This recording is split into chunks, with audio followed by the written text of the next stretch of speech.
যদি নিজের ব্যথা টের পাও তাহলে তুমি জীবিত, আর তুমি যদি অন্যের ব্যথা টের পাও তাহলে তুমি মানুষ।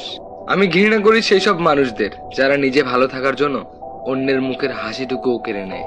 দেখবেন কিছু মানুষ আপনাকে মন মতো ব্যবহার করতে না পারলে আপনার নামে বদনাম তার ঠিকই করে যাবে। বোকা মানুষগুলো হয়তোবা অনেক বিরক্ত করতে জানে, কিন্তু সেই বোকা মানুষগুলো কাউকে ঠকিয়ে চলে যাওয়াটা জানে না। আসলে বদলে যায়নি, আগের মতোই আছি, পার্থক্য একটাই, আগে অন্ধ ছিলাম, এখন শুধু দেখতে শুরু করেছি। টাকার পরিমাণ কম হলে রক্তের সম্পর্ক যারা আছে, যে আত্মীয়রা আছে, আপনজনরা আছে, তারাও বিভিন্ন অনুষ্ঠানে দাওয়াত দিতে ভুলে যায়। জীবনে ঠকে গেলে হয়তোবা বিশ্বাস নষ্ট হয়ে যায়, কিন্তু শেখা যায় অনেক কিছু। আপনি যদি ঠকে যান তাহলে আপনি অনেক কিছু শিখতে পারবেন। এই শহরে বাঁচতে হলে নিজেকে শক্ত করে গড়ে নিতে হবে, কারণ এই শহরের মানুষ ভালো না, সহজ সরল মানুষদের রক্ত চুষে খায়। আসলে সময়ের সাথে সাথে সবকিছুই বদলে যায়। যেমন আগে আমি জেদ ধরতাম, আর এখন শুধু ধৈর্য ধরতে শিখে গেছি। ছেড়ে গেলেই কি শুধু ঠকানো বলে? না, পাশে থেকে অভিমান করাকেও ঠকানো বলে। সময়ের সাথে সাথে যেই মানুষগুলো পরিবর্তন হয়ে যায়, আপনার সঙ্গে খারাপ ব্যবহার করে, সেই মানুষগুলোকে অতটা আপন ভাববেন না, কারণ এরা হলো ঘূর্ণিঝড়ের মতো, কখনো ক্ষতি ছাড়া উপকার করে না। সত্য বলার কারণে যদি তোমার চারপাশের প্রিয়জন সরে দাঁড়ায়, তবে একটা কথা ভালো করে মনে রাখবে, এতদিন তুমি আবর্জনাগুলোকে আগলে রেখেছিলে, এখন সেগুলো নিজ থেকেই চলে গিয়েছে।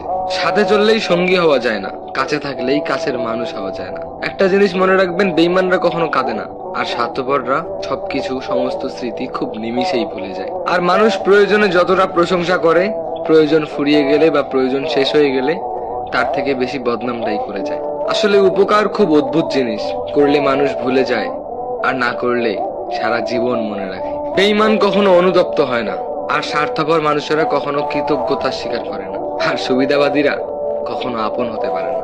এই সমাজে সত্য কথা বলাটা কেমন যেন একটা অপরাধ হয়ে গিয়েছে। হয়তোবা ঝগড়া সৃষ্টি হয়, তা না হলে হয়তোবা সম্পর্ক নষ্ট হয়ে যায়। সব জায়গায় ভাগ্যের দোষ দিয়ে লাভ কি? কিছু কিছু জায়গায় নিজের মনেরও দোষ দিতে হয়। মানুষ আঘাত না পাওয়া পর্যন্ত বদলাতে পারে না, যে যত বেশি আঘাত পাবে সে তত বেশি বদলে যাবে। তাই যারা আঘাত পেয়েছে তারা অবশ্যই বদলাতে পারবে। বদলে যাও না, দুনিয়াটা খুব ভয়ঙ্কর, দুনিয়াতে স্বার্থপর মানুষের অভাব নেই। তাই নিজেকে ভালোবাসতে শিখুন, একটু বদলে যান। তাই প্রত্যেকটা কথা ভালো করে খেয়াল রাখবেন। আসলে দুনিয়া খুব স্বার্থপর, সাবধানে পা ফেলবেন।